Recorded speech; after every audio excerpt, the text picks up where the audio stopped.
민원연의 미디어 탈곡기.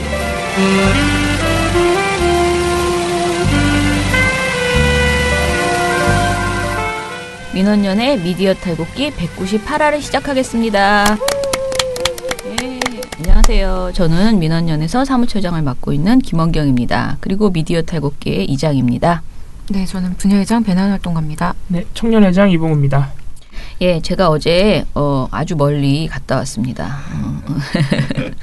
그래도 서울보다는 정말 따뜻하더라고요. 그러니까 순천에서도 차를 타고 한참 1시간을 더 들어가야 되는 고흥에 갔다 왔거든요.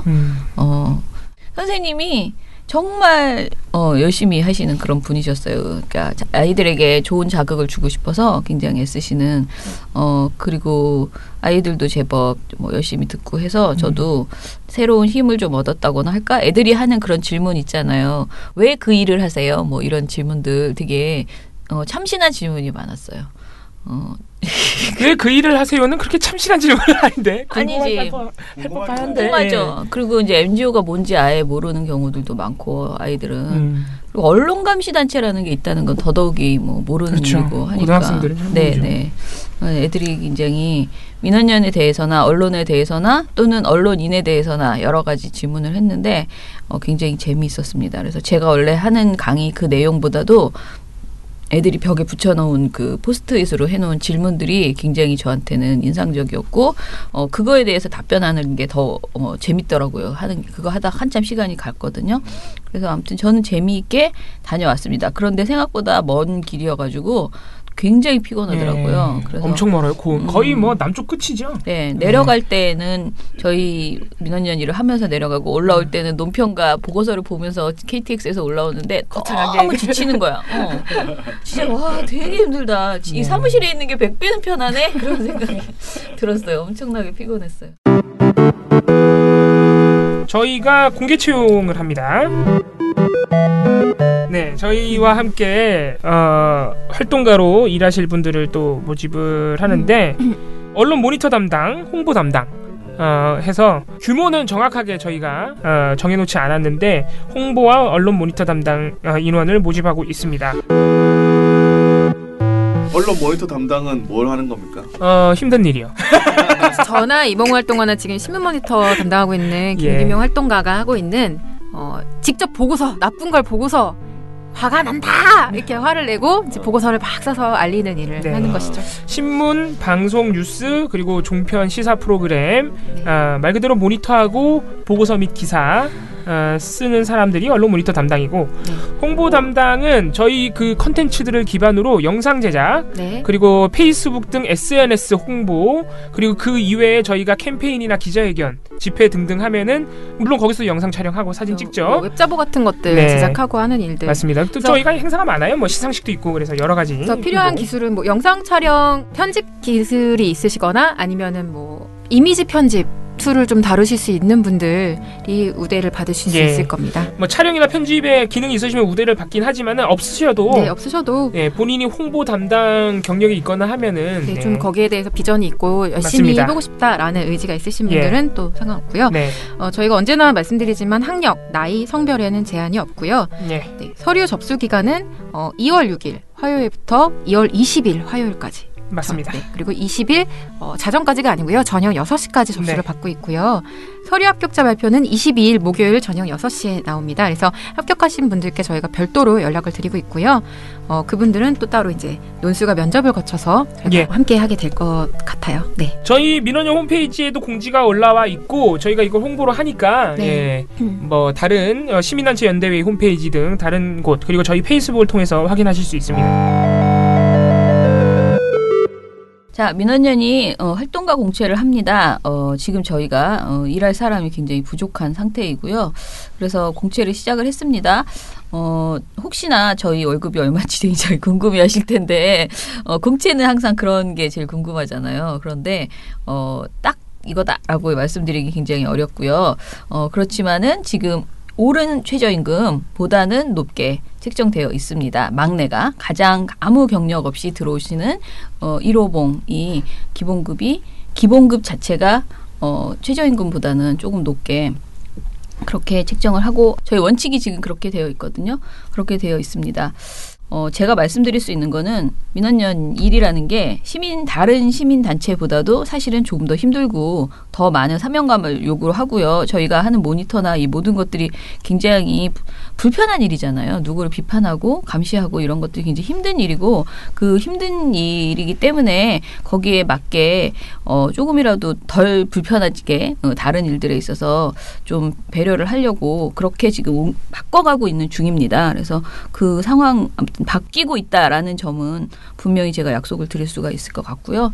자, 뭐 뽑는 것은 지금 언론 모니터 하시는 분을 좀 여러 분 뽑을 것 같고요. 그리고 홍보 담당자도 지금 기다리고 있습니다. 홍보 담당은요, 주로 동영상과 편집, 그러니까 잡지 편집 같은 거 할 줄 디자인, 우리가 말하는 어도비 이런 거, 인디자인, 인디자인 이런 거 할 줄 아시는 분이 들어오시면 저는 더 좋겠습니다. 그러니까 제가 말하는 거 이걸 다 한 사람이 할 줄 안다는 건 아닙니다. 동영상을 잘 찍고 뭔가 PD 감각 있으신 분이 들어오셔도 좋고 지원하셔도 좋고요. 그리고 이제 디자인 쪽에 능력 있으신 분도 들어오시면 하실 수 있는 일은 많습니다. 저희의 특징은 우리가 하고 싶은 일을 딱 정해놓고 하기보다는 뭔가 잘하는 사람이 나타나면 그 사람을 잘 써먹을 수 있는 방법을 찾아서 일을 드리거든요. 그래서 그렇게 생각하고 민원연이라는 기본적으로는 저는 민원연은 언론단체고요. 시민단체입니다. 그래서 언론운동 하시고 싶은 분 그리고 시민단체 활동 하시고 싶은 분이 들어오셔야지 일반 회사원은 아닙니다. 그래서 분명히 그 개념은 알고 물론 그렇다고 우리가 활동가라고 막 착취하고 일반 회사와 다르게 노동 조건을 하고 그렇진 않지만 회사원으로서 시키는 일만 하겠다 이게 아니고 내가 언론을 바꾸고 싶다. 언론운동에 동참하고 싶다. 그런데 기왕이면 월급도 받으면서 활동하고 싶다. 그런 분들이 들어오셨으면 좋겠다. 그렇게 생각합니다.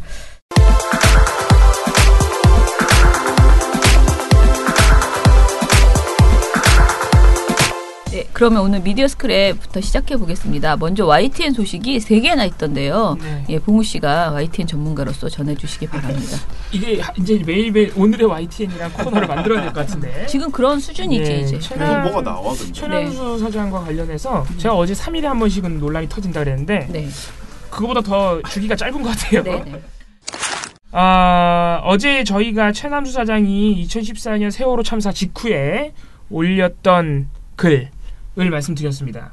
페이스북으로 보이는데 거기다가 어떤 글을 올렸었냐면은 박근혜 대통령의 눈물은 진정성이 있는 눈물이다. 이 눈물에 대해서 당시 있었던 지방선거에 유리하다. 이런 식으로 좀 이용하는 기사 쓰지 말자. 대통령의 눈물은 진정 어린 것으로 보인다. 뭐 이런 글이었습니다. 네. 그거에 대해서 최남수 사장에 대해서 이제 비판이 쏟아지니까 최남수 사장이 그에 대한 입장을 내놨어요. 뭐라 그랬냐면은 제가 그 글을 올렸던 것은 대통령의 눈물까지 선거에 이용하지 말라는 취지였다. 그 과정에서 개인적으로 박근혜 대통령의 눈물의 전지성성이 있어 보인다고 평했고 지금 시점이 아닌 당시의 관점으로 좀 생각해달라 이렇게 요구를 했습니다. 당시엔 진정성 어리게 보일 수 있다는 거죠. 세월호 참사 당시 온 국민이 슬픔에 빠져 있었고 저도 마찬가지였다. 대통령이 아니라 누구라도 눈물을 촉발하면 슬픔을 함께 할 수밖에 없었다. 당시 대통령의 눈물도 진정성 있는 눈물로 봤던 것이다. 그러면서 솔직히 저는 당시에 이른바 악어의 눈물인지 아닌지 분별해내지 못했다. 그 이상도 이하도 아니다. 모든 것을 떠나 이 과정에서 언론인으로서 눈물의 진정성을 가려내지 못하고 감성 표현에 있어 도를 넘은 부분이 있다면 겸허히 되돌아보겠다. 당시에 제가 세월호 참사와 관련해서 여러 SNS 글을 올렸었고 거기에는 해경과 정부의 책임 있는 조치를 요구하는 부실한 대응을 비판하는 글들도 있었다. 그런 것과 종합적으로 판단해달라. 이렇게 입장을 밝혔습니다. 예. 당시 악어의 눈물인지 분별해내지 못했다. 근데 당시 악어의 눈물이라는 비판이 많이 있었습니다. 그냥 말씀드리는 거고요. 분별해내지 못했으면 참 예. 그렇네. 예. 아무튼간에 여기까지 하겠습니다. 뭐 별다른 논평이 필요 없을 것 같고 지금 이 최남수 사장 넣어주세요. 안성기가 하는 비겁한 변명. 비겁한 변명입니다. 그거 있잖아 영화에 나오는 거. 이제 최남수 사장과 관련해서 이런 여러 가지 논란이 일다 보니까 사퇴 요구와 함께 지금 최남수 사장이 근데 본인이 스스로 사퇴하려는 의지가 전혀 보이지 않잖아요. 지금 싸우고 있잖아요. 또 YTN이 지금 정상화를 목전에 두고 또 다시 파업에 돌입한 상태이고 그래가지고 지금 각계에서는 어떤 목소리가 나오냐면은 결국에는 최남수 사장을 선임한 그 대주주들 그 대주주를 맡고 있는 공기업들이 나서야 한다. 지금 이런 요구가 있습니다. 이제 대기업이 대주주들이 뭐 그 한전 KDN, 한국 마사회, KGC, 한국 인삼공사 이런 공기업들이에요. 이런 분들이 이제 그 선임 절차를 거쳐서 선임한 분이고 또 그 공기업들이 노종면 기자 빵점 줬던 그분들이에요. 그래서 결자 해지 아니냐. 공기업들이 이렇게 문제 있는 인물을 임명해놨으니 공기업들이 나서서 다시 선임 취소해라. 지금 이런 목소리도 나오고 있습니다. 초혜선 정의당 의원. 이제는 결단을 내려야 할 때입니다. 최남수 사장에게는 YTN을 이끌 만한 역량이 없습니다. 또다시 어떤 합의를 이루어내더라도 지금의 리더십으로는 적폐청산은커녕 YTN을 더욱 황폐화시킬 따름입니다.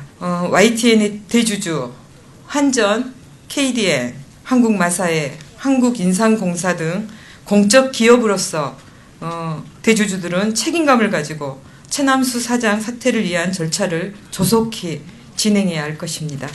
그리고 YTN이 지금 최남수 사장만 문제가 되는 게 아니고 바로 직전에 정권이 바뀌자마자 물러났던 조준희 사장이라고 있어요.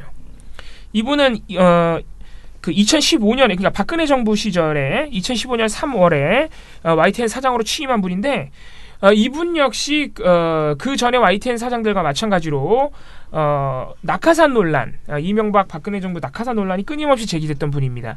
이분은 무려 IBK 기업은행장 출신이에요. 그래서 선임 당시에도 어떻게 은행장 출신이 언론사 사장으로 오냐. 언론 관련해서 경력이 하나도 없는데. 그래서 그때도 YTN 노조는 낙하산 사장, 밀실 인사라고 비판하면서 거부 운동을 펼친 바 있습니다. 그런데 MBC에서 재밌는 보도를 하나 냈는데 MBC가 4일날 첫 방송을 시작한 스트레이트라는 탐사보도 프로그램을 론칭했어요. 이 프로그램 화제가 많이 됐는데 알고 계신가요? 그 티저 영상이 약간 화제가 됐어요. 약간 너무 허세 부리면서 이렇게 막 그리고 연기 진짜 못하더라고요. 보면서 약간 진짜 오그라드는 너무 오그라들어서 아니 주진우 기자가 연기자 출신이 아니니까 그렇다 치고 좀 어색할 수 있다 치고 근데 그게 주진우 기자가 너무 어색해서 그런지 아니면 다른 이유가 있는지 배우인 김의성 씨도 굉장히 어색했다. 덩달아 어색했다. 아무튼간에 그래서 배우 김의성 씨와 주진우 기자가 이제 더블 캐스팅된 프로그램이라서 많은 화제를 몰고 있는데 첫 방송이 굉장히 호평을 받았습니다. 아 그래요? 예. 정말 여러 가지 이제 SBS 블랙하우스와 맞먹는 수준의 단독 보도를 몇 개 내서 화제가 많이 됐습니다. 근데 그 중에 하나가 뭐냐면은 주진우 기자가 시사인에서 굉장히 열심히 보도하고 있는 삼성 장충기 전 삼성그룹 미래전략 사장 대우인데 이른바 장충기 문자 기억나시죠? 네. 이게 시사인이 지난해 보도를 잘해서 저희뿐만 아니고 여러 군데에서 상을 받았는데 그게 다 깐 게 아니에요. 계속 까고 있는데 MBC 스트레이트에서 4일날 또 하나 깐 겁니다. 근데 거기 보면 재미있는 것이 조준희 전 YTN 사장이 보낸 문자도 있어요. 그래서 조준희 사장이 2015년 7월 삼성물산과 제일모직 합병으로 이재용 부회장의 어떤 그 후계 구도가 탄탄해지자 장충기 사장에게 문자를 보냅니다. 조준희 YTN 사장이 뭐라 그러느냐? 존경하는 사장님 경하드립니다. 라고 네. 거의 뭐 신하가 왕한테 하는 그런 느낌. 그렇죠. 예. 경하드리옵니다. 우리가 이 장충기 사장에게 정말 사회 각계의 권력자들은 전부 다 문자를 보냈어요. 국정원 직원도 있었고요. 심지어는 청와대 관계자도 있었고 다른 기업 사장들은 말할 것도 없고 특히 눈여겨봐야 될 점이 바로 이 언론사 사장들입니다. 언론사 사장과 여러 임직원들. 예. 그래서 뭐 문화일보 편집국장도 상당히 논란이 돼서 실명까지 나온 바 있죠. 작년에. 예. 그리고 뭐 MBC 관련자도 있어가지고 많은 논란이 됐었고 YTN 역시 장충기 사장 삼성에게 알아서 기는 거였구나라는 게 또 이렇게 정황이 밝혀진 상황입니다. 이 조준희 사장이 지금 여러 가지로 문제가 되는데 이 문자뿐만이 아니고 제가 아까 기업은행장 출신이라고 해서 문제가 됐다 말씀드렸는데 이분이 정권이 바뀌자마자 내려놨거든요. 사퇴하고 떠났는데 근데 2월 1일 날 특수 엘리베이터 제작 업체인 송산 특수 엘리베이터에 또 취임을 했어요. 아이고. 네.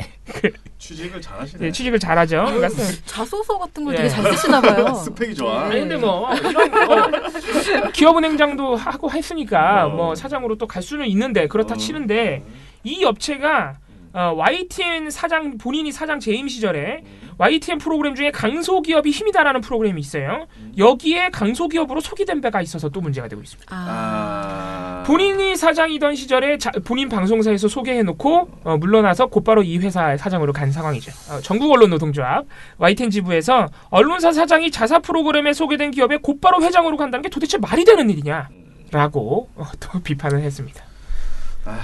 재밌네. 정말 YTN 사장님들은 여러모로 재미가 있네요. YTN은 정말 구성원들이 어떻게 참고 지냈대요? 예. 네. 이 조준희 사장 재임 시절에 사실 여러 가지 문제가 있었습니다. 편파 보도 문제도 이때 가장 많이 터졌고, 네. 예.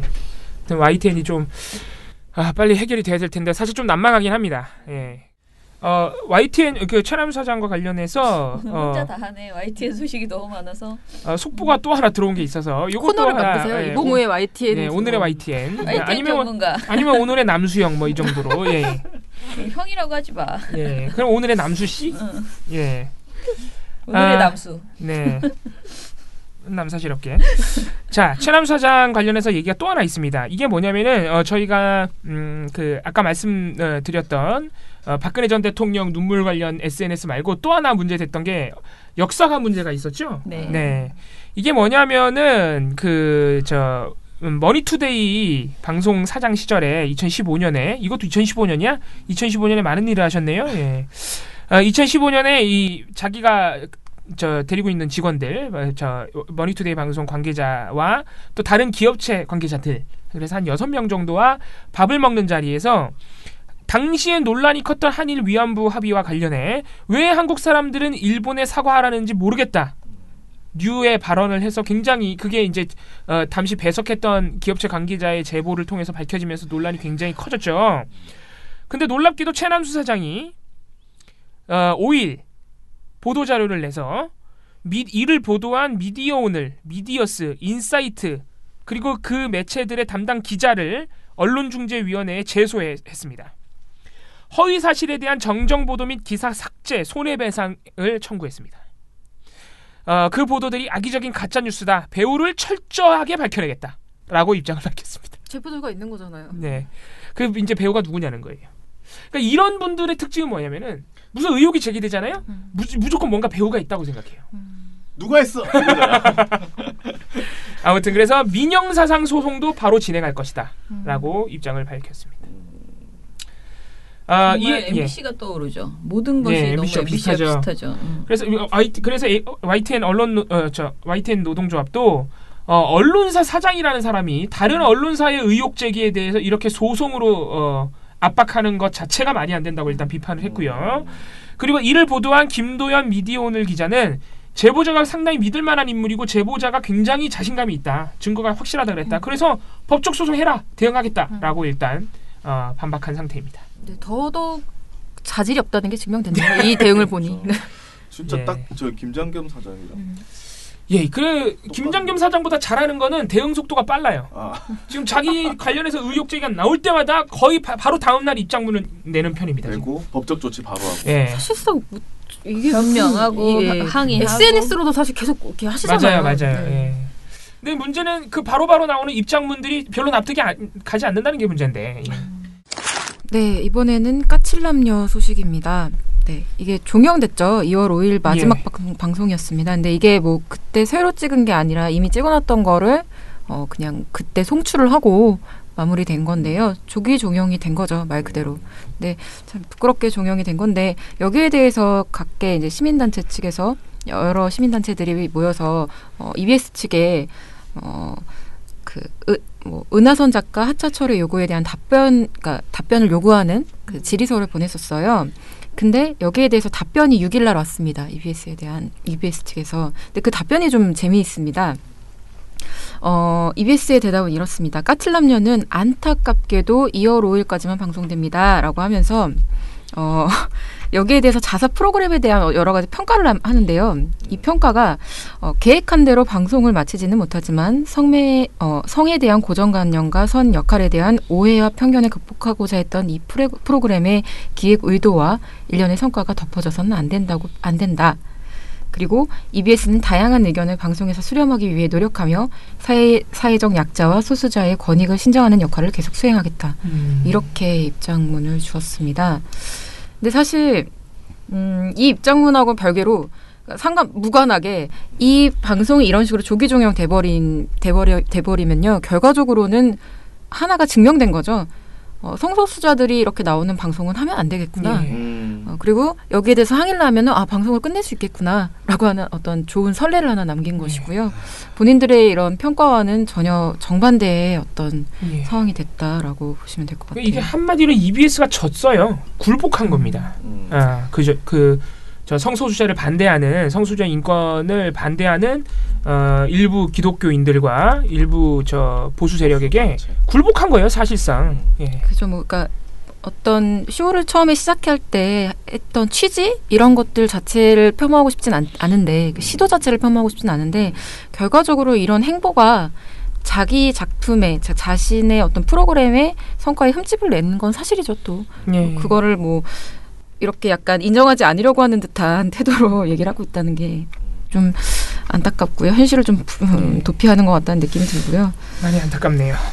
그래서 이것과 관련해서 지금 민원련을 포함해서 전교조 여성위원회, 민주노총 여성위원회, 또 민우회, 한국여성민우회, 미디어운동본부 등등 해서 페미니스트 교사 모임 해서 굉장히 여러 단체들이 모여서 이 사안과 관련한 그 EBS 까칠남자 조기 종영 답변서에 붙인다고 하는 어떤 공동 논평을 냈어요.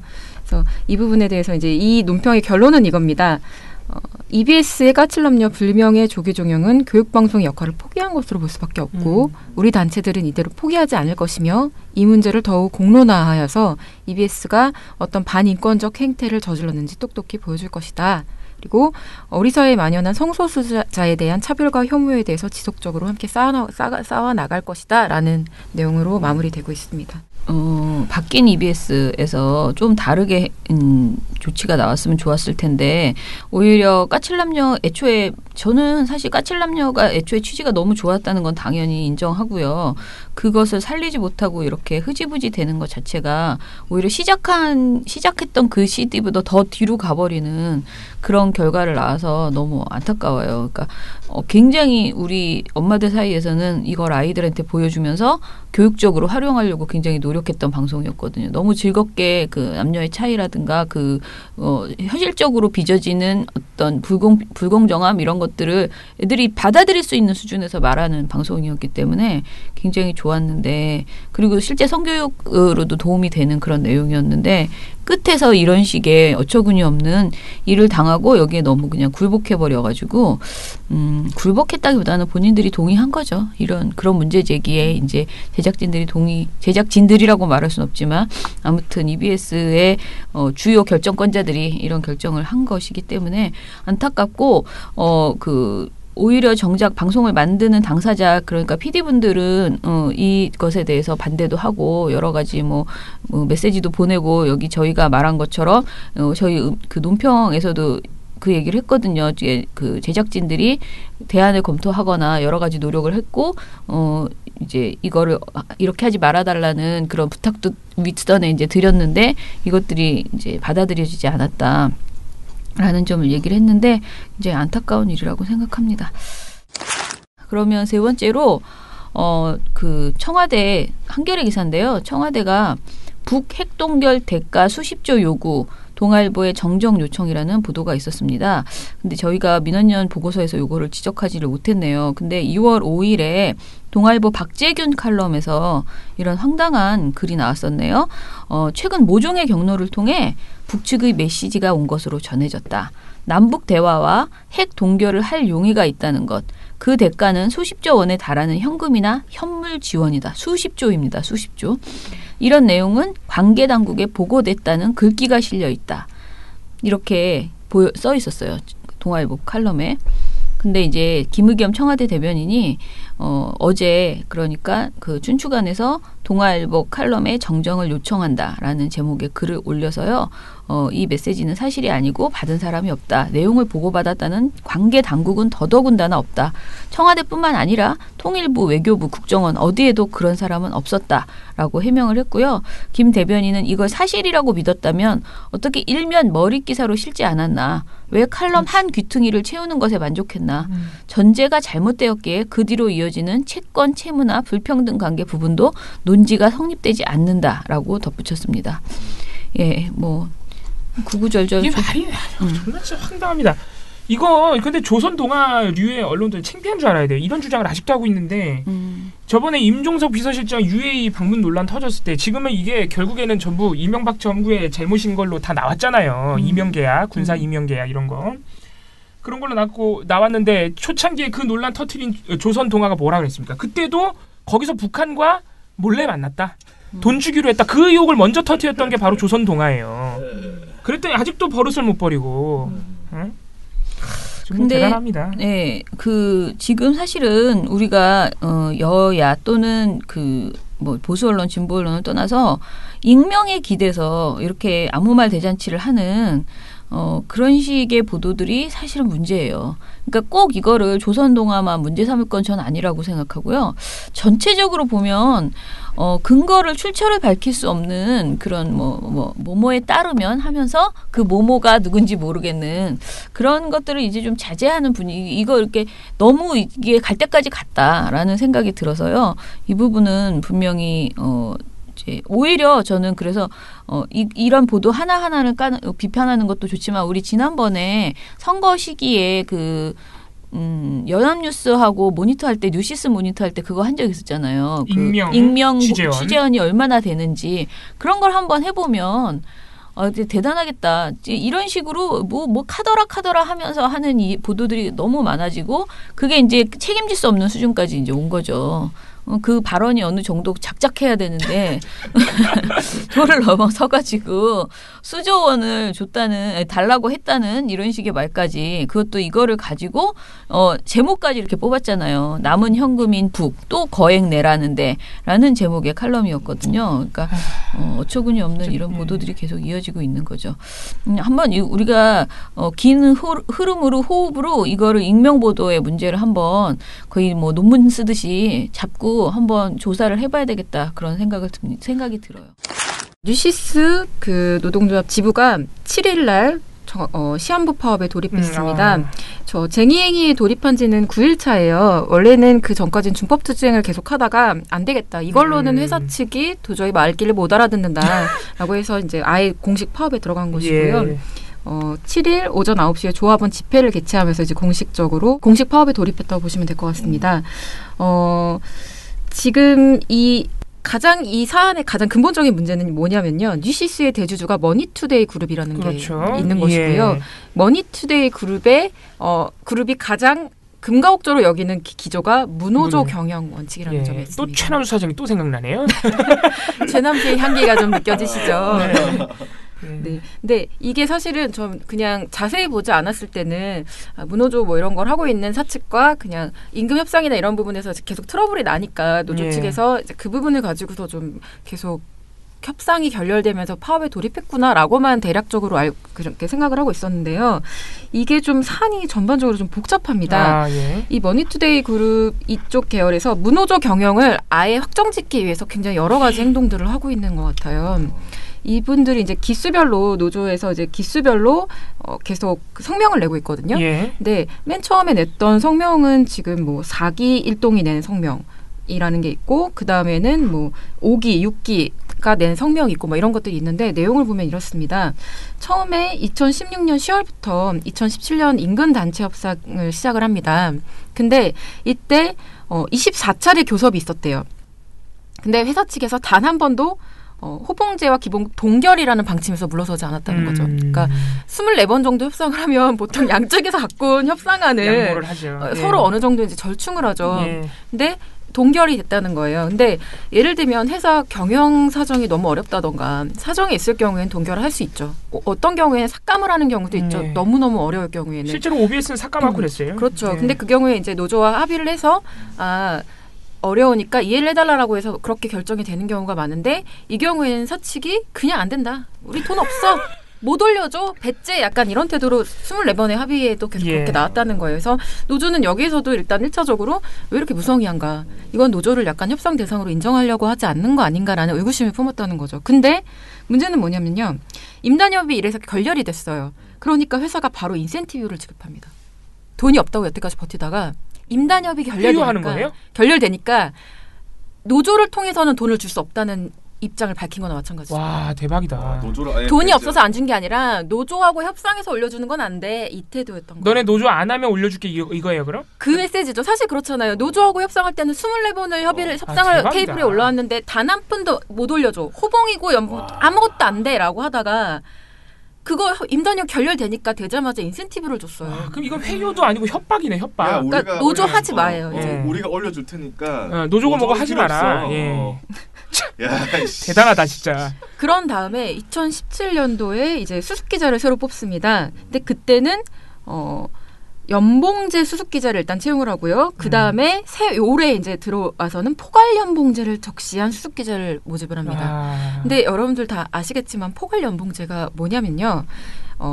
이런 거예요. 내가 처음에 연봉 계약을 체결을 할 때 고정 연장 수당이 다 그 안에 포함되어 있는 거예요. 네, 그러니까 이 사람은 하루에 2시간씩 매일 연장 근무를 할 거를 그냥 감안해서 그거를 우리가 연봉 체결할 때 다 감안해서 이렇게까지 줄게. 그러니까 너가 연장 근무를 하든 안 하든 이 금액은 나가는 거야. 10시간 연장 근무하든 0시간 연장 근무를 하든 매일 2시간 연장 근무하는 금액으로 나가는 거야 라고 해서 체결하는 게 연봉제라고 보시면 쉽게 돼요. 말해서 추가 근무 수당을 그냥 고정해 놓는 거예요. 얼만큼 일을 하든 간에. 근데 왜 이런 계약이 문제가 될까요? 당연히 그거보다 더 일 많이 하면 못 줄 건데. 그렇죠. 이게 가장 문제가 되는 게 보통 IT 기업에서 많이 문제가 돼요. 야근 엄청나게 시키잖아요. 요 포괄 임금제를 체결하는 회사들의 특징은 기본적으로 야근을 많이 시키는 회사입니다. 근데 그만큼 주기 싫은 거야. 그죠. 회사가 어떤 계약을 체결할 때 하려면 비용을 아끼기 위한 계약인 거예요. 근데 맞아요. 한 푼이라도 적게 주려면 이렇게 고정시켜 놓는 것이 유리하다고 판단했기 때문에 이렇게 하는 거죠. 그래서 사실 요 계약 자체가 불법인 것으로 봐야 된다라는 의견이 계속 나오고 있고 이거를 이제 체결하면 안 되도록 하기 위해서 이제 관련 법안들도 많이 제출이 되고 있는데요. 지금 뉴시스가 아예 노골적으로 그런 행보를 가고 있는 상황인 거죠. 그러면 기존에 있는 지금 구성원들 입장에서는 당연히 지금 투자를 할 수밖에 없는 상황인 겁니다.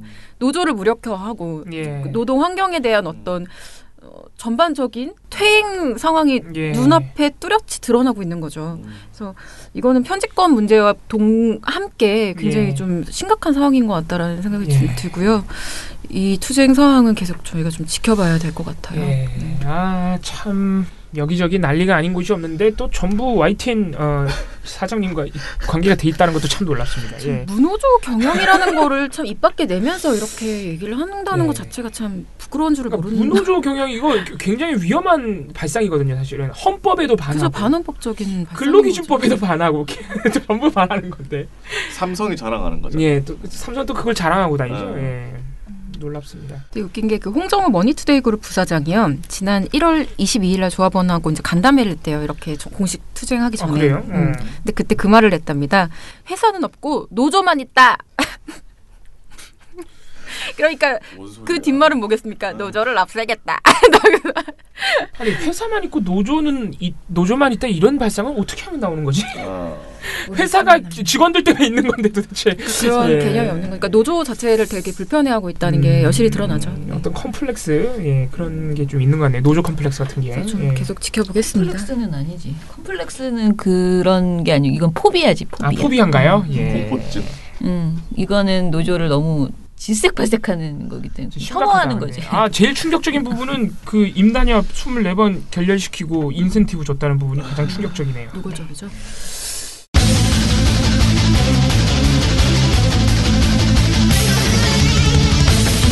그러면은 오늘 또 미디어 나쁜 보도 스크랩 해보겠습니다.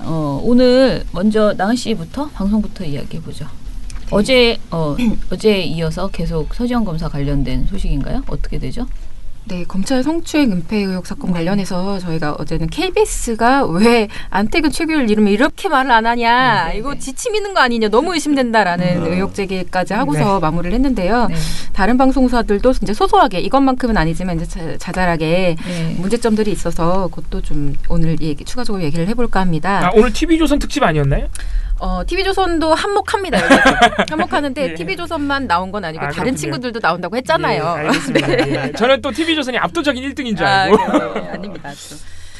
먼저 가해자, 그러니까 지금 서지현 검사 측이 사건의 본질하고 관련이 없는, 예를 들면 자신의 업무 능력이나 성격에 대한 악의적 소문으로 2차 피해를 당하고 있다라는 호소를 하고 있는 상황이죠. 근데 요것과 관련된 사안을 전하는 보도에서 이상하게 이런 2차 가해 언사를 너무 상세하게 전달을 하거나, 아니면 우리가 그러니까 우리가 한번 추가 취재를 해보겠습니다 이러면서 한 번 더 그 소문을 그냥 확인하고 끝나버리는 그런 보도들이 좀 있더라고요. 그래서 이 부분을 좀 확인해 보겠습니다. 대표적인 요 유형에서의 문제 보도를 내놓은 방송사는 JTBC와 MBN입니다. 예. 먼저 JTBC는요. 성추행 폭로 뒤 2차 피해 스멀스멀이라는 보도를 내놨는데요.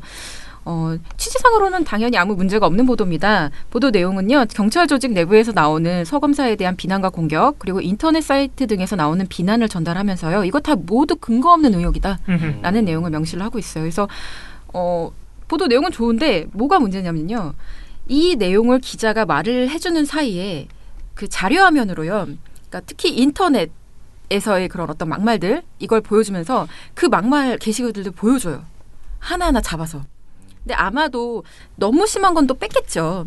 근데 그래도 좀 봤을 때 제가 봐도 좀 모욕적인 언사들이 그대로 모자이크 처리 없이 그냥 그 게시물들 이렇게 보여주는 거죠. 그리고 일부 심한 말들은 또 이렇게 잘라서 그 멘트만 잘라서 또 막 화면이 띄워주고 막 이런 식으로 그 상당 시간 노출을 해준다는 문제점이 있었어요.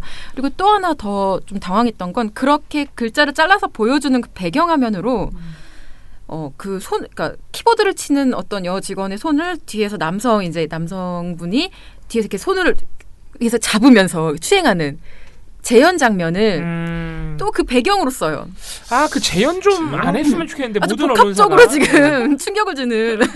이 재현 문제가 심각합니다, 사실은. 예. 네, 그래서 이게 아무리 봐도 2차 가해로 인한 어떤 피해자의 고통을 염려하는 보도 속에서 이런 자료화면을 쓰는 것이 적절한가? 그러니까 썼다는 게 이해가 안 되는 거죠. 특히나 이런 내용을 다룬 보도에서 썼다는 게.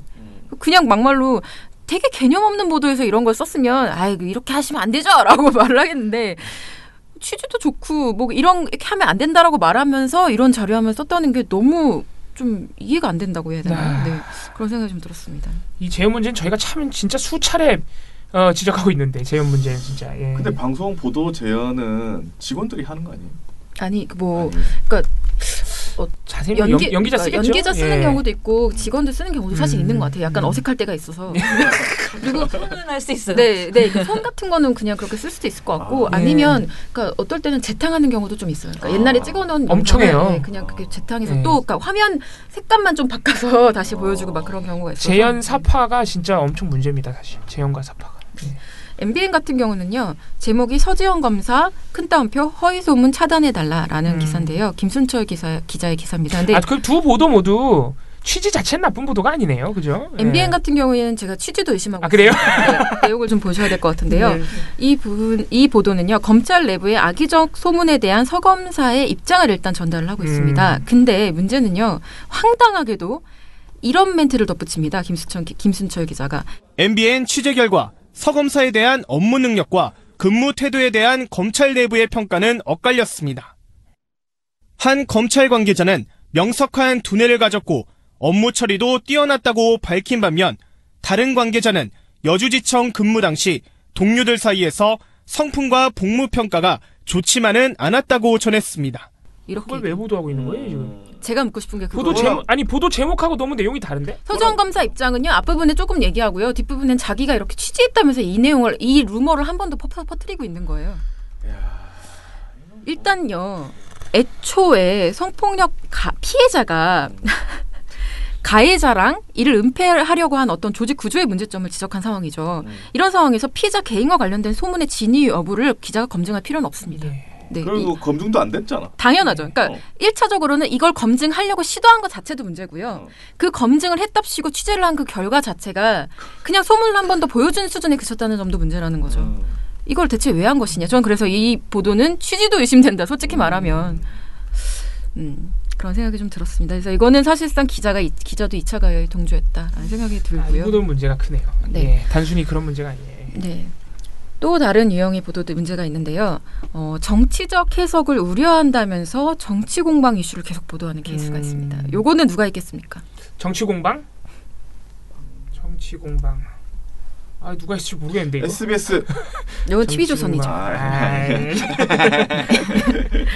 네, 서검사 측에서는 이제 지속적으로 성추행 사실과 그 문제로 인한 어떤 감사 적절성, 인사 불이익 문제에 대한 진상 규명을 요구하고 있죠. 그리고 이게 그 사안의 본질입니다. 이게 일단 밝혀진 다음에 그 다음 단계로 넘어갈 수 있는 거니까. 근데 이런 상황에서 언론이 원 쟁점에서 벗어난 어떤 사변적 이슈, 이것과 둘러싼 막 여기 정치권에서 막 뭐 이렇게 얘기하는 것들, 뭐 여기에서 뭐 또 잡음 나는 것들을 가지고서 너무 여기에 어떤 취재 에너지를 투입할 경우에는 피해자 요구를 사실상 묵살하는 게 될 수가 있죠.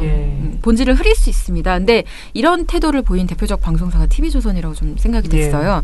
왜냐하면 일단 TV조선은 2월 1일자 클로징을 통해서 앵커 멘트로 검찰 내 성폭력 문제를 본질과 전혀 관계가 없는 정권의 문제 또는 정치적 이슈로 탈선시키려는 움직임이 곳곳에서 보이는데, 검찰 내 성폭력 문제를 본질과 전혀 관계가 없는 정권의 문제 또는 정치적 이슈로 탈선시키려는 움직임이 곳곳에서 보입니다. 발생 시점이 무려 8년 전이고 그 사이에 2번이나 정권이 바뀌었으니 이상한 상상을 할 수도 있겠습니다만 하늘을 보지 않고 손가락만 보려 해서는 결단코 안 될 것입니다. 그러니까 이건 아마도 이정열 판사 뭐 이런 분들하고 해서 정치권 문제로 이제 비화되는 부분에 대한 우려였던 것이겠죠. 근데 뭐 이거는 말 그 자체로 저는 맞다고 생각해요. 네, 맞는 말이고 적절한 지적입니다. 근데 TV조선이 이렇게 말해놓은 다음에 아주 이상한 짓을 하는데요. 정작 김재련 변호사가 과거 위안부 화해치유재단 이사활동 이력을 둘러싸고 논란 끝에 이제 그만두잖아요. 그렇게 되니까 이 사안에 집착하기 시작합니다. 아니, 정치화하지 말래네. 2월 3일하고요. 4일 이틀에 걸쳐서 6건의 관련 보도를 해놔요. 와. 대박이죠. 대박. 아니 근데 그거와 관련해서 6건이나 할 게 뭐 있죠? 그러니까. 그걸 말씀드릴게요. 일단 사실관계를 전하는 보도는 한 건 정도에 그치고요. 뭐야, 그럼 나머지 5개는 뭐야? 예를 들면 이런 거예요. 서지현 폭로, 정치 논쟁 비화, 막 이런 분석 보도를 통해서요. 어떤 정치 논쟁이 있는지를 막 설명해줘요. 이 보도 부적절하죠. 정치 논쟁으로 비화시키고 싶지 않으면 다른 방송사들처럼 보도를 하지 않으면 됩니다. 그렇죠. 예, TV조선 외에는요 대부분 이렇게 구체적으로까지는 보도를 하지 않아요. 근데 TV조선은 굉장히 상세하게 패널과 함께 분석을 하면서 보도를 하고요. 또 하나 이거 김용민, 김 변호사 남편까지 공격, 또 변호사 이어 기자 신상 털이 폭력사회, 이런 보도들. 뭔지 알겠다. 뭔지 아시겠죠? 자사 기자까지 연루된 싸움에 보도를 이용을 합니다. 네, 이렇게 얘기하고 있는데 실제 해당 보도가 어떤 뉘앙스로 얘기를 하냐면요. 앵커 멘트가 이거예요.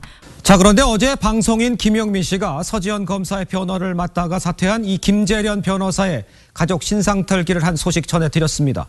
그런데 김 씨가 이번에는 그 기사를 보도한 이 TV조선 기자의 이력까지 공개하면서 신상 털이에 나섰습니다. 주원진 기자입니다. 이게 앵커 멘트예요. 화가 났어. 화가 났어. 네, 일단 저는 첫 번째로 궁금한 건 그거예요. 기자의 실명을 공개하고 비판하는 것이 신상을 터는 행위인 것인가에 대한 의문. 그럼 나는 매일 신상을 털고 있는 것인데. 김미선 기자 검색만 해도 김용민 씨가 말한 이력 정도는 나옵니다. 그래서 이게 좀 약간 거기서 1차 의문이 들긴 한데요. 그보다 더 근본적으로 방송사가 보도를 통해서 자사가 연루된 분쟁을 이렇게 편향된 논조로 전달을 한다는 것 자체가 심의규정 위반 아니냐는 것이죠. 그렇죠. 일종의 사유화죠. 그렇죠. 방송 심의 규정 제9조 공정성은요. 방송은 당의 사업자 또는 그 종사자가 직접적인 이해 당사자가 되는 사안에 대해서 일방의 주장을 전달함으로써 시청자를 오도하여서는 아니 된다라고 명시하고 있습니다. 이거를 위반한 것이죠. 네, 이런 보도를 또 막 내놨고요. 또 이런 것도 있어요. 페이스북, 그러니까 김재련 변호사의 페이스북 글 같은 거 있잖아요. 그런 걸 긁어다가 보도를 해주는 보도들. 그렇게 해서 TV조선이? 네 그렇게 해서 한 6건을 채우는 거예요. 참. 진짜 할 일이 없다. 근데 아니 사실- 정치적 비화하지 말자고 한 게 제일 웃기네. 네 그렇게 해놓고서 그렇게 해놓고. 바로 이제 한 이틀 지나니까 아이 요거는 좀 재밌는데? 해야겠는데. 우리 기자도 들어가 있고. 네, 그래서 사실 그 문제가 된 그 변호사는 대리인단 이탈하면서 이렇게 얘기를 했죠. 내가 나가는 이유는 여기에 이목이 집중되기를 원치 않아서다. 그러니까 뭐 어쨌든 뭐 염치 없다는 얘기도 있는데 뭐 염치 없으면 안 되냐 뭐 이런 말도 했지만 네. 그런 걸 떠나서 좋다. 내가 계속 여기서 싸우고 하면서 여기에 이목이 집중되는 것보다 본질에 사람들이 소정 검사, 집중할 수 있도록 예. 내가 그냥 빠지겠다라고 하면서 나간 거잖아요. 그러면 이 상황에서 이 사람한테 막 전화해서 페이스북 글 뭐 이렇게 받아쓰고 전화해서 입장이 어떻습니까 물어보고 하지 말고 이 사안에 대해서는 사실관계 전달하고 마무리를 하면 되는 그렇죠. 거거든요. 예. 근데 분석과 자사고 기자와의 분쟁과 예. 뭐 온갖 것들을 이렇게 비중을 예. 뭐 상당히 두고서 보도를 한다. 예. 저는 이건 좀 상당히 우려된다라고 말씀드릴 수 있을 것 같습니다.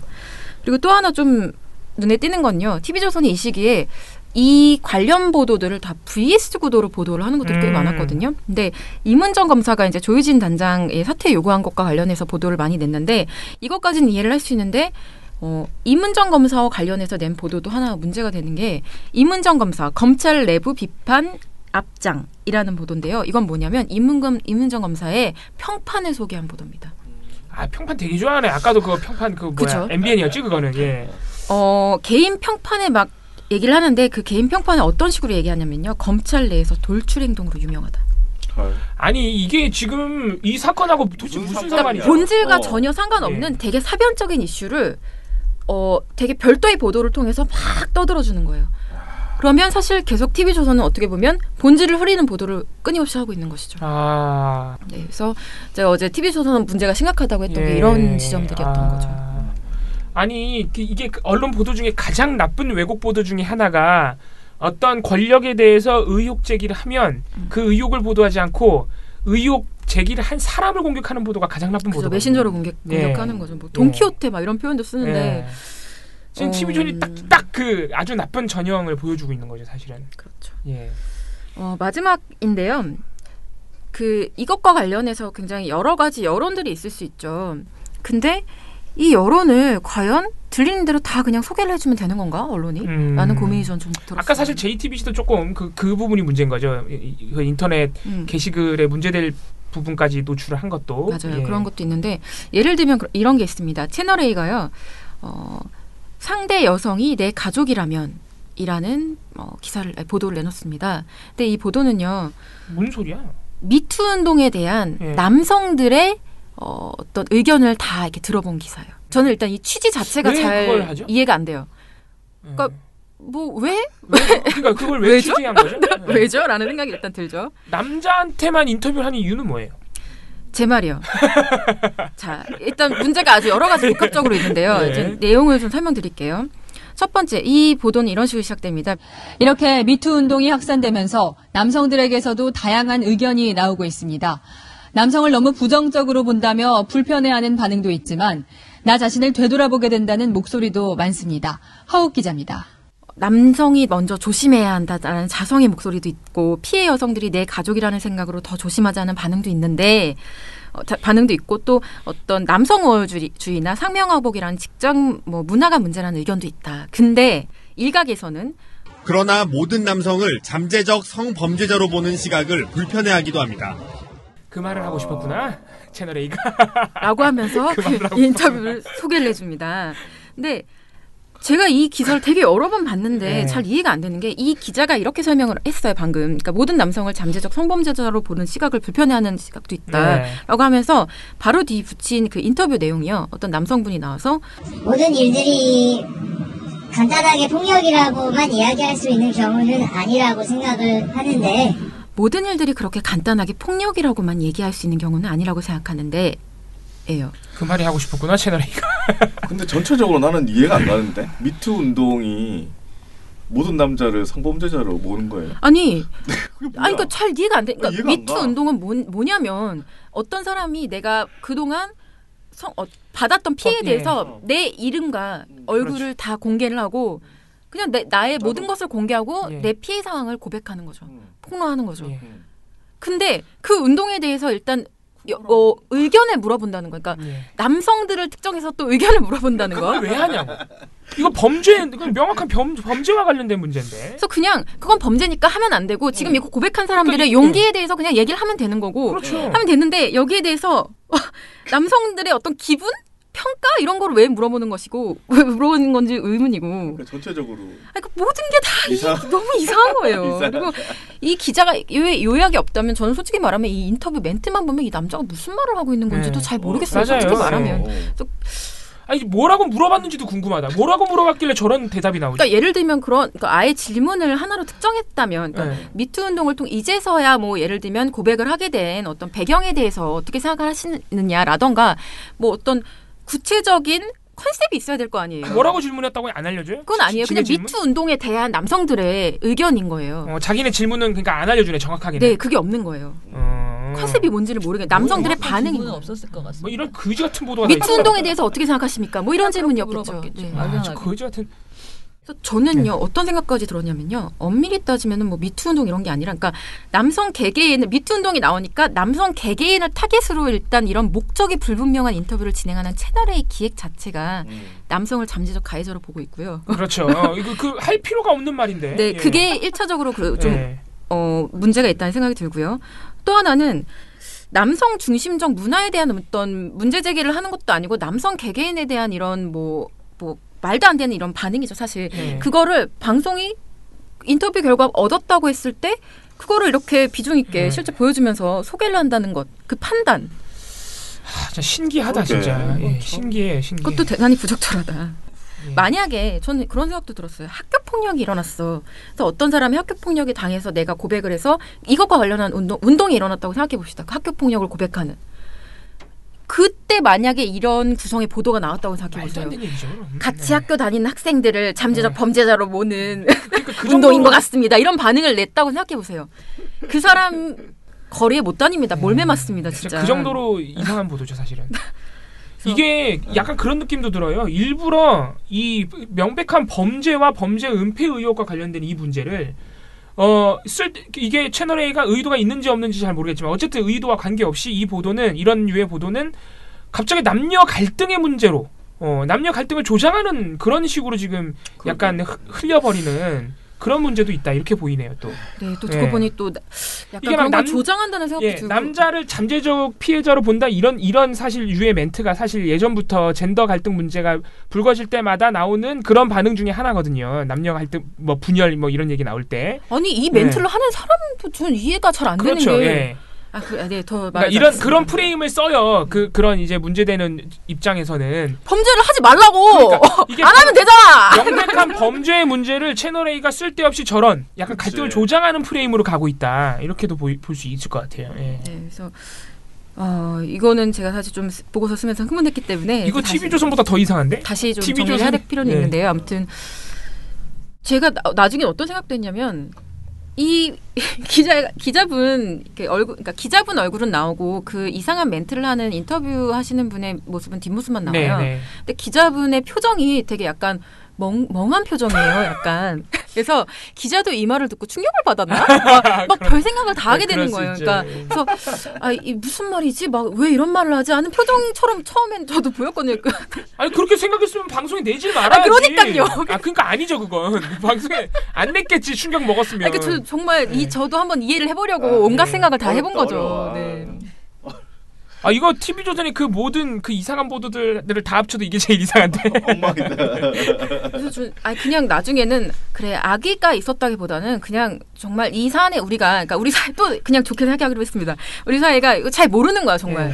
이걸 어떻게 다뤄야 될지 모르니까 성폭력 문제에 대해서 이제 많은 여성분들이 미투 운동으로 고백을 하고 막 하니까 그럼 남자들한테도 한번 의견 물어보자. 막 이렇게 가볍게 또 나가서 뭐 이런 의견도 있네, 이런 의견도 있네. 해서 뭐 이런 의견도 있대요 하고 이렇게 되게 가볍게 너무 사안을 고민 없이 처리하면서 이런 문제가 또 생긴 건 아닌가.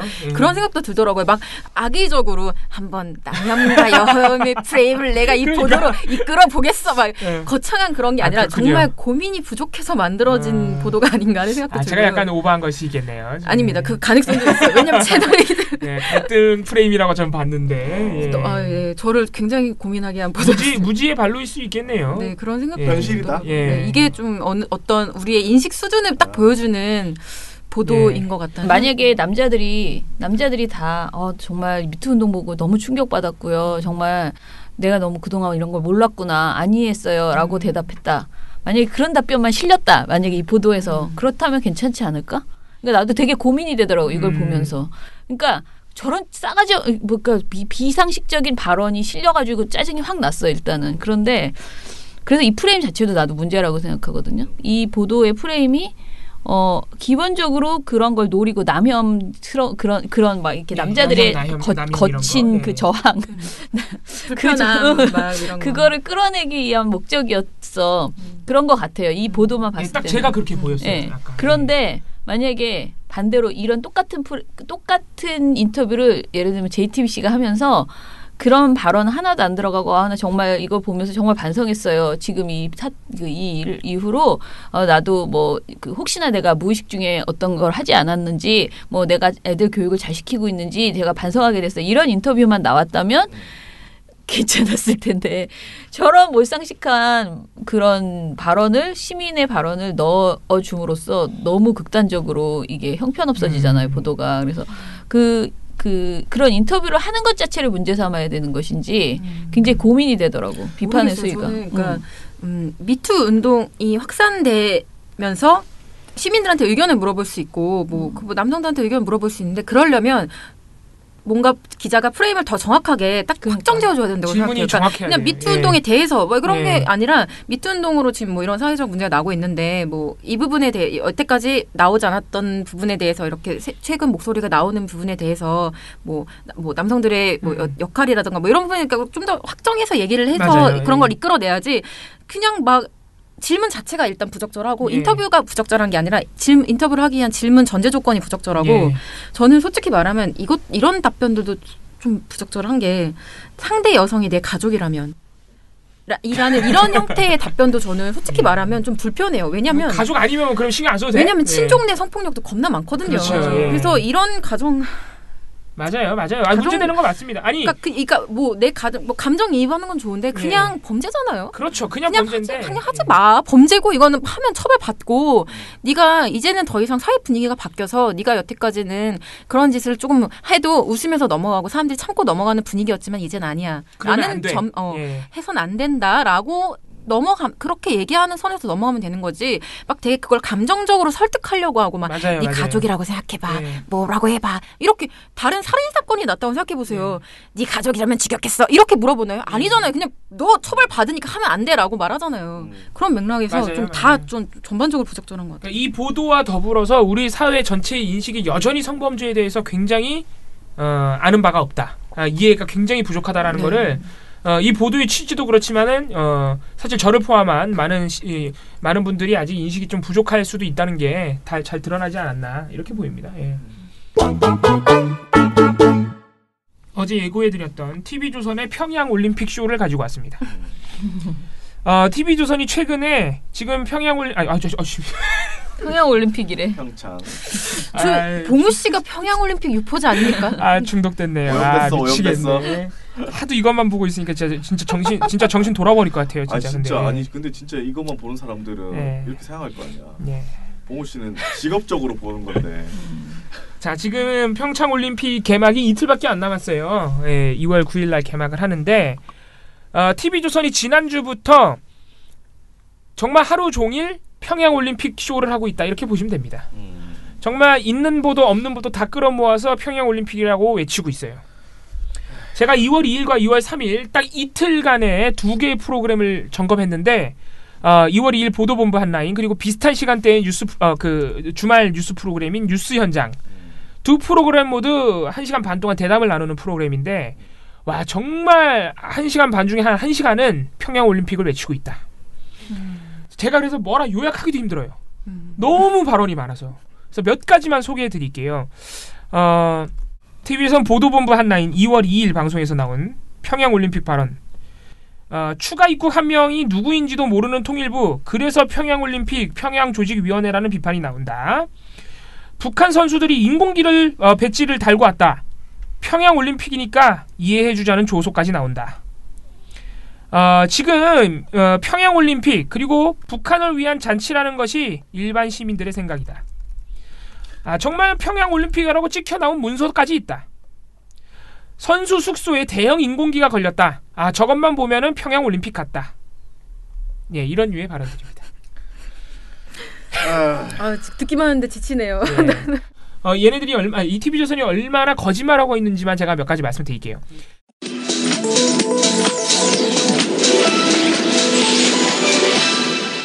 일단 첫 번째, 추가 입국 한 명이 누군지도 모르는 통일부, 그래서 평양올림픽이라는 말이 나온다라는 것에 대해서 사실관계를 좀 말씀을 드려야 돼요. 이 추가 입국 한 명이 뭐냐면은 2월 1일날 북한 선수단 32명이 최종적으로 입국을 하면서 입국은 일단 마무리가 됐어요. 그런데 32명이 입국하면서 총 지난달 25일날 아이스하키 팀은 먼저 들어왔거든요. 왜냐하면 단일팀 훈련을 해야 되니까. 그때 15명이 먼저 들어왔어요. 합치면은 47명이잖아요. 근데 지난달 30일에 IOC와 남북 당국자들이 합의한 결과 선수촌 입촌하는 것으로 허가를 받는 등록 인원은 46명이에요. 그러니까 한 명이 초과됐잖아요. 그러니까 1일날 원래는 31명만 와야 되는데 32명이 왔고 이게 논란이 된 거예요. 그러니까 논란이 없다고는 할 수 없어요. 실제로 많은 기자들이 질문을 하고 통일부가 약간 당황했어요. 왜냐하면 북한이 우리 당국 입장에서는 당연히 이미 합의를 한 상태니까 한 명을 더 내려보낼 거라고 예상을 못한 거지. 그러니까 그죠. 당황할 수 있죠. 그래서 약간 해명에 혼선이 빚어졌고 이게 어떤 상황인지 파악하는데 통일부와 문체부가 한 3일 걸렸어요. 그래서 2월 2일날 이게 언론에서 문제가 됐고 2월 5일날 최종 해명을 내놨어요. 이 해명한 내용을 보면은 혼선은 있었지만 큰 문제는 아니에요. 뭐냐면은 일단 북한이 1일날 32명을 내려보내면서 보통 남북에서 인원을 주고받을 때 인원이 내려가거나 올라갈 때 그 사람이 신상 정보를 미리 다 보고를 합니다. 상대방에게. 그래서 북한에서 32명의 생년월일 등등을 해서 우리 당국자에게 서류를 내려보냈어요. 그러니까 일단 북한이 몰래 누군가를 내려보내서 그런 건 아니야. 그런 건 아니에요. 신상 정보를 다 보냈어요. 근데 어디서 혼선이 생긴 거냐면은 1일날 내려온 32명은 전부 IOC에서 합의했던 AD카드 등록받는 선수촌 입촌 인물들이 맞습니다. 문제는 25일날 먼저 내려왔던 아이스하키 팀 구성원에 있어요. 거기 15명이 왔는데 그 중에 2명이 미등록 인원이에요. 13명만 등록 인원이고. 그러면 2명이 빠지면 오히려 1명이 적잖아요. 뭐냐면은 아이스하키 팀 선수 1명이 아직 입국을 안 했어요. 오늘 입국해요. 그러니까 이런 부분에서 약간 통일부도 혼선이 있었던 거예요. 문체부랑. 그러면은 미등록 인원 2명은 뭐냐? 그거는 문제 있는 거 아니니? 그러면은 일단 통일부가 내놓은 해명은 이렇습니다. 선수촌 입촌을 하는 IOC에서 합의했던 등록 인원 46명은 변함이 없다. 그건 맞는데 46명과 북한에서 올림픽을 위해서 내려보내는 방남 인원은 별개다.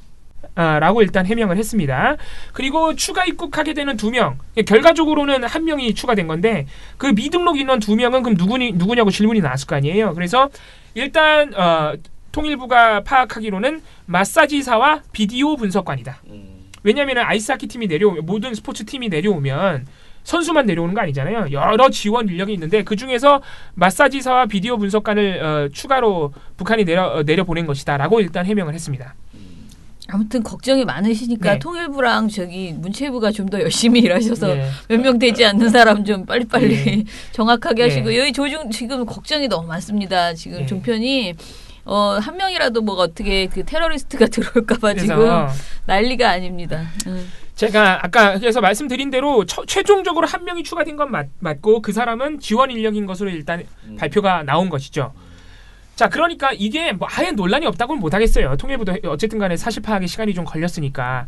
그런데 북한이 미리 신상 정보도 다 보냈고 IOC와 한 46명의 입촌 규모 그것도 어긴 것도 아니고 아무 문제가 없는 상황으로 밝혀졌는데 이거를 2월 2일 방송에서 TV조선이 뭐라고까지 했냐면 아까 평양올림픽이 다가 아니라 그 1명 누구예요? 하면 난리가 났어요. 이거 가지고 한 40%를 얘기해. 누구야? 막 김정봉 전 국정원 실장 이런 사람 나와가지고 당연히 감시하기 위해서 내려온 보위부 정보요원이지. 당연한 거 아니에요? 막 이러고. 막 그 엄성섭 앵커는 이 테러범 아니야? 테러범일 수 있잖아요. 막 그러고. 진짜 장난 아니에요. 진짜. 그러니까 얼마나 걱정이 많으십니까? 조심하시고. 자, 그 얘기를 하면 테러범일 수도 있잖아요 하면서 이 얘기를 한 거예요.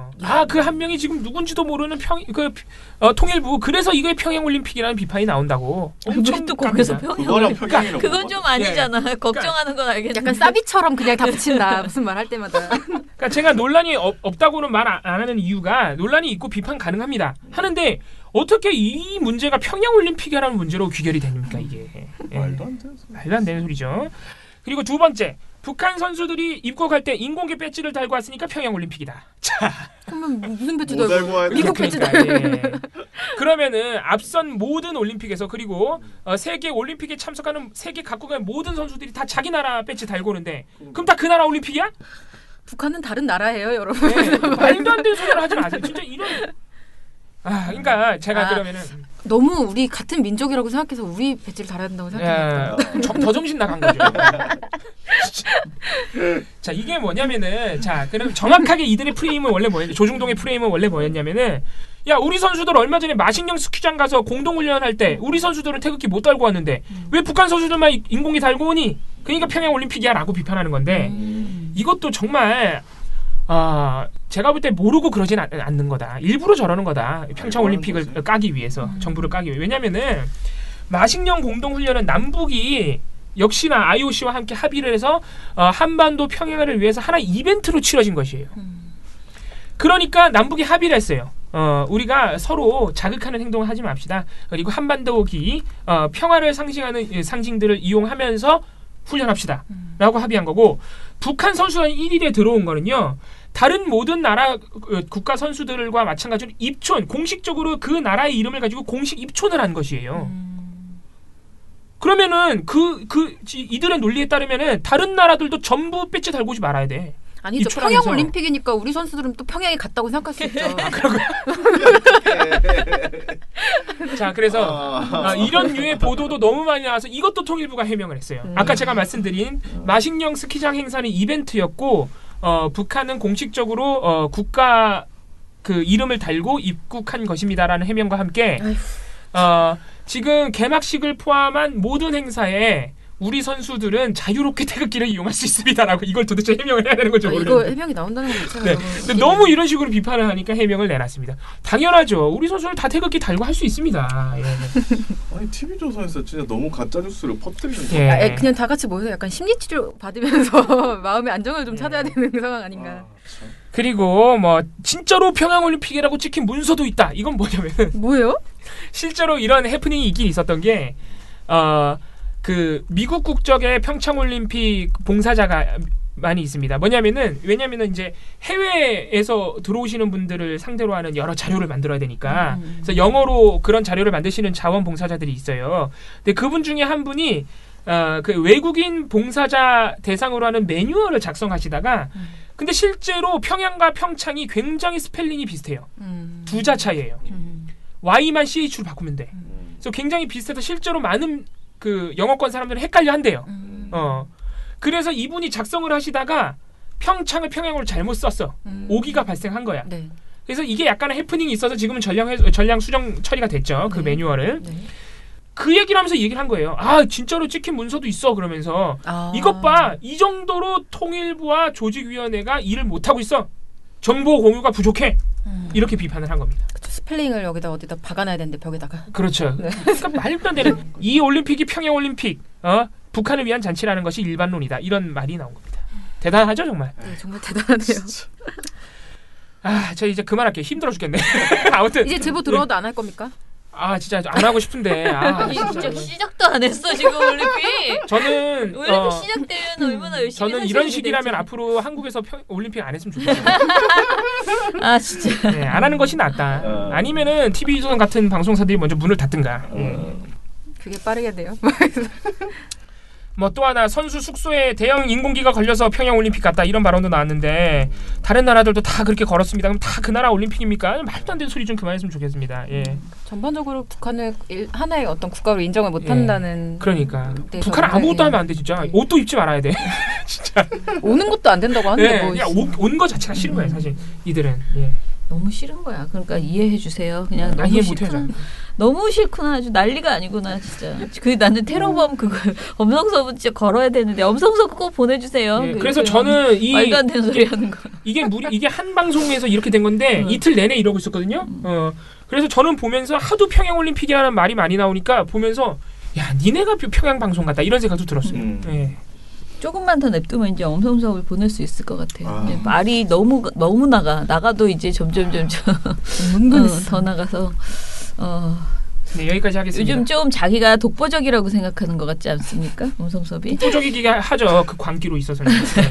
아니 과거에는 자기보다 좀 뛰어난 선배님들이 많이 계셨는데 요즘 다 물러났잖아. 자기가 요즘 킹왕짱이야 지금 TV조선에서. 근데 그때 당시에도 사실 만만치는 않았어요. 뭐 한국일보 기자 미친놈 발언 뭐 이런 거 해서 만만치 않았어요. 아 그래도 뭔가 그 눈에 들지 못했어요 윗분들에게. 아 그래. 네, 근데 요즘 좀 먹어준다고 생각하는 것 같다는 생각이 듭니다. 말투가 너무 정말 그분과 그 아까 김미선인가 그 두 사람 정말 너무 힘들어요. 정말 보고 있으면 그 봉우 씨가 말하는 날리고 싶다는 그 말이 뭔지 딱 알겠어. 참 그런 말을 하면 안 되지만 참 그 말이 동의가 된다 이런 생각. 아니 이건 테러범일 수도 있는데 이걸 모른단 말이에요. 진짜 엄청 분해가지고. 박근혜 전 대통령 생일 얘기할 때는 생일이라 눈물. 네, 진짜 눈물을. 7, 6, 5, 4, 3, 2, 1. You'll never have the sacred stone. Oh, this you crazy mother. 민원연 대댓글. 옥수수 요염차님께서 연합뉴스 기사를 얘기를 하면서 이재용의 집행유예 선고한 정형식 부장판사 4개월간 재판 이 기사도 봐주세요 이렇게 하면서 이제 문제 있는 보도라고 했는데 지금 정형식 부장판사에 대한 칭찬성 보도들은 칭찬 그리고 그를 공격하는 시민에 대한 비판 기사들 굉장히 많이 나오고 있습니다. 이거 진짜 웃기네요. 온화하고 점잖은 성격이지만 재판에서는 법리 판단 등이 세밀하다는 평가를 받는다. 그렇게 써 있었어요. 대박이다 진짜. 왜 그러냐. 장난 아니네요 진짜. 그냥 차라리 아무 보도 하지 마라 진짜 제발 그런 류의 보도를. 와우 진짜. 굉장히 많이 나오고 있더라고요 이런 보도가. 근데 사실은 이 사람을 감싸는 보도보다 이 사람을 비판하는 시민을 공격하는 그러니까 왜 이런 식의 그 짓을 하느냐라면서 막 이렇게 비난하는 그런 보도들도 상당히 많이 나오더라고요. 자, 미령곰탱님께서는 어제랑 오늘 다운해서 듣기만 하다가 오늘 방송 듣고 남기지 않을 수 없네요. 혹시 베나베나 활동가님, 봉봉 선임 활동가님, 김규모 활동가님, PD님 중에 누가 그만두어요? 채용 공고 올라가게요. 이렇게 하셨는데요. 그건 알 수 없습니다. 근데 저희가 채용 공고를 하는 거는 이미 부족해요. 인력이 이미 부족해요. 예. 좀 많이 뽑을 생각입니다. 네. 많이 와주시기 바랍니다. 레이니 칠세님 굉장히 많이 써주셨네. 삼성 관련해서 저만 언론이 삼성에 입 벌리고 먹이달라고 하는 것 같다고 생각한 게 아니었네라고 남겨주셨고 또 하나 이런 뉴스를 모니터해야 하는 민원연 분들을 생각하니 걱정이 된다. 예. 네 그리고 이런 진행 상황들을 알려주셔서 감사하다. 어떤 보고서가 나올지 앞으로도 기대된다. 이렇게 또 응원해 주셨습니다. 네, 444046님께서 잘 들었고 처장님이 먼 곳으로 강연을 가셨네요. 학생들에게 좋은 정보 전달하셨을 거라고 생각되네요. 라고 했고 이제 채용 공고는 많은 분들이 지원했으면 좋겠고 새로운 활동가분들이 오셔서 다른 활동가들의 일이 줄어들었으면 좋겠다라고 말씀하셨습니다. 처장님의 광고가 없어서 서운했단. 이거는 광고는 이거 끝까지 안 들으셨네. 맨 마지막에 하나 있었어요. 네, 끝까지 들어주세요. 네. 네. 저의 흑역사로 남을 것 같습니다. 그 광고가. 아니죠. 왜 또 아니야? 얼마나 웃기냐. 왜 흑역사예요? 너무 웃기잖아. 자, 트러스트 노원님께서 검찰 내 성폭력 사건에서 언론이 교묘하게 가해자 둘 안태근 최교위를 감추고 피해자 서지영 검사 및 그 주위를 둘러싼 인물들만 뉴스에 나오는 뭐 이상한 사태 이상한 사태 맞죠? 공교롭게도 가해자 남자 이름은 감추고 여자 이름만 띄우고 뭐 어쩌고 이런 내용들을 쭉 얘기를 하셨습니다. 그리고 이럴수록 우리 건강부터 챙깁시다. 고기를 먹는 겁니다. 갑자기 또 우리 김어준 씨 한패가 되셨나요? 그리고 역시 진박은 강병규를 보유한 채널A다 왔다다 뭐 이게 뭐야? 채널A가 왔다야? 채널A가 박근혜를 사랑하는 거에 있어서는 1등이다. 뭐 그럼요. 이런 이번에 생일 파티 보도에서도 강병구 예. 기자가 워낙 사랑하잖아. 저는 지금도 이분이 박사모라는 데에서 그런 말 함부로 하지 마세요. 강력한 의심을 가지고 있습니다. 예. 단톡방에만 들어가 있을 수 있다. 네. 뭐 저희 요즘 이제 설날이 다가오기 때문에 저는 사실 명절을 굉장히 별로 안 좋아하는 편인데 선물을 받으니 기분이 좋아졌습니다. 우리 사선생님께서 설날 선물로 동그란 것을 보내주셨습니다. 그래서 아주 맛있게 먹겠습니다. 네, 너무너무 감사드립니다. 네, 감사합니다. 네, 그러면은 오늘 방송 이것으로 마칠게요. 딱 오늘이 가운데네요. 일주일의 중간. 예. 오늘 좀 다들 적당히 하시고 너무 무리하지 마시고 남은 이틀을 또 버텨야 되기 때문에 모두들 건강하시고요. 우리도 컨디션 조절 잘해서 내일 또 찾아뵙겠습니다. 민원연의 미디어 탈곡기는 내일도 열심히 털어드리겠습니다. 탈탈탈. 안녕.